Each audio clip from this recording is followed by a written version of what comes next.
take us through the anatomy of the deal. Did they sit down with your parents, tell you, hey, we're taking him to the big leagues? How did it come together? I mean, I imagine you're close with a lot of folks over there for a long time, but Totally is there anything you can share about how someone becomes a general partner at a storied venture capital firm?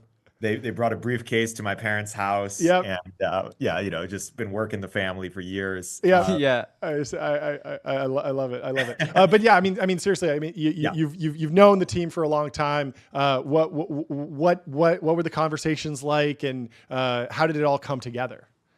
It's funny. Part of me wants to ask, like, why didn't you ask me this a few years ago? Why didn't they try to recruit me a few years ago? Sure. But it's kind of like when someone amazing asks you out, don't ask too many questions. Sure. Just say yes. Sure. Was Sure. Sure. kind of Yep. my philosophy. But basically, what happened was, so Mark and I have been close for a long time, and every year I basically, sort of give him a state of the union on my career and how I'm thinking about things. And this year, I was like, hey, I know I want to marry venture into what I'm doing. I have this media company. We've got sort of this founder social network thing, and everything around my career has been either investing or building communities, networks, media for founders. Yep. And so I was just like, I want to do it again, but I'm figuring out what is the right structure, how to do that. I can just start something, I can join something early. And then Mark's like, why don't you just do this at A16Z? That's And awesome. I was like, I hadn't really considered it because such a big firm, Yep. so specialized. I'm a generalist investor, a more talent driven early stage.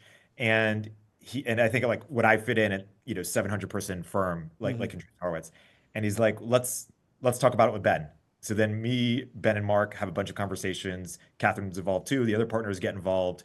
And basically, they had a desire to go much bigger on content, Cool. like separate from me. And they kind of liked what I was up to at Turpentine with sort of this network approach. Yep. And they crafted the right dual role that's a mix of investing and a mix of kind of media network stuff. And that's how over a few month period we just like kept falling in love with each other even more, in love with the opportunity. And so here I am.